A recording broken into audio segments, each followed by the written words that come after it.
Yo, what's good everyone? Welcome back to ACS Sneakers. My name is Aidan. On today's video, we are going to be taking a look at the Air Force 1 Be True. But before we get into that, I just want to give a special mention to Andrew Cortman and Charlie Kane, who created Growing Roots. Growing Roots is a social enterprise which delivers gender diversity speeches, supports local artists in the community, as well as being involved in civil rights activism. If you do want to learn any more, head over to growingrootscommunity.co.uk and I will leave a link to their website in the description area below. And without any further ado, let's go ahead and get into the intro.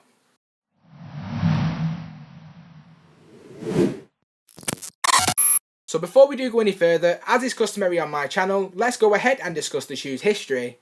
Designed and created by Bruce Kilgore before being initially debuted in 1982, the Air Force 1 was initially set out to be a basketball sneaker. However, it actually transitioned into a lifestyle sneaker instead.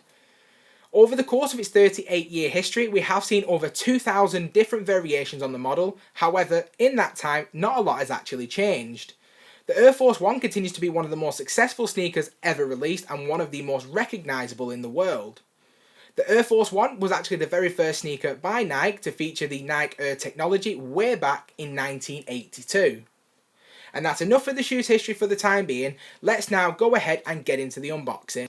Releasing on June 22nd for a retail price of £130, the Air Force 1 is paying tribute to the LGBT community. Now if we take a look at the tissue paper inside, which reads Be True, I'm a big fan of the actual box itself. It's very different to the usual AF1 boxes that we are used to seeing. Taking a quick look then at the label on the box, which reads Nike Air Force 1 Be True in the white multicolour colourway. So let's go ahead and get into the rest of the review.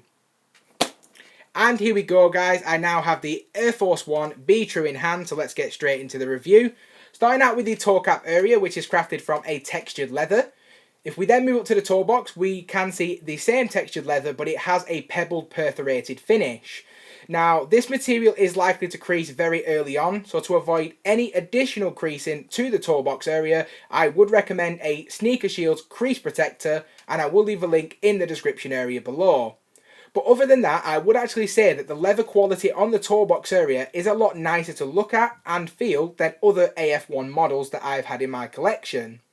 If we then move up the upper of the shoe itself, we continue to see the same textured leather with the pebbled perforated finish. This can be seen on both the medial and the lateral sides. If we then take a look at the Nike swoosh, which has a ribbed finish around the edges, and the inner of the actual Nike swoosh has an iridescent finish. If we then take a look at the midsole, we have what I consider to be a semi-translucent midsole with the Nike Air branding and the Pride symbol. If we then take a look at the outsole, it is semi-translucent to match the midsole. If we then take a look at the laces, which are completely white, and as we then move up to the leather and nylon tongue, we have the Nike Air Force 1 branding with the Pride flag once again. If we then take a look at the sock liner of the shoe, which is an area of the shoe that I'm most impressed with, this is definitely an upgrade on the usual AF1 model. It is extremely smooth and soft to touch and feels a lot like sponge in my opinion. Now, I definitely believe this will be an upgrade in terms of comfort from a usual AF1 shoe. I'm definitely impressed with the materials that they have used on the sock liner. If we then take a look at the insole, it features Be True on a multicoloured insole. And if we just take a look at the heel to finish, we have the Pride flag on the heel in what I consider to be a felt type of material. It is very soft to touch underhand. Now that pretty much summarises the overview of the shoe itself, so now let's go ahead and get into my opinions on the shoe. So now getting into the most important aspect of any shoe in my opinion, which is the shoe's comfortability, I do believe that the Air Force 1 Be True is an extremely comfortable shoe, and I do believe that that is mainly due to the upgraded sock liner. Now, personally, in terms of Air Force 1s, I don't necessarily find them very comfortable right out of the box. They do generally have that stiff feel as soon as you do put them on feet and do have a little bit of a breaking in time. But with this one personally, I do feel that it is a lot more premium and feels a lot better on feet. So I would definitely say that the Air Force 1 Be True doesn't require any breaking in time and is a lot more comfortable than the usual AF1 model. Now in terms of the shoe's durability, I do believe that the Air Force 1 is quite a durable shoe. Now, This isn't necessarily something you can wear in all weathers and all settings because it is a primarily all white sneaker. However, in terms of the shoe durability, it is very strong and will hold up very well in most cases. So I would definitely say that the Air Force 1 is comfortable as well as durable, but it's not necessarily something I would recommend that you wear in all weathers and all settings. Now in terms of sizing, I do personally believe that going true to size in the Air Force 1 model is going to be best for you. If you do have an opportunity to try out the model before buying, I would highly recommend that you do this.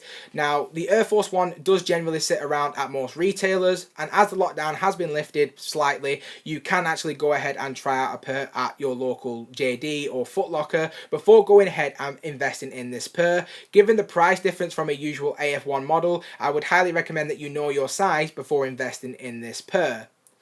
And in terms of my overall opinion on the shoe itself, I would give this shoe a solid 7 out of 10.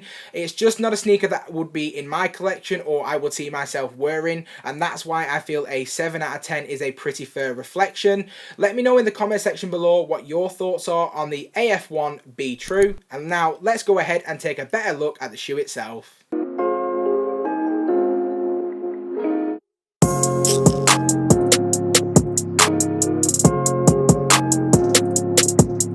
I just want to say a huge thank you to everyone who stuck around to this point in the video. Please consider subscribing to my YouTube channel, hitting that bell notification, and I hope to see you again in the next one.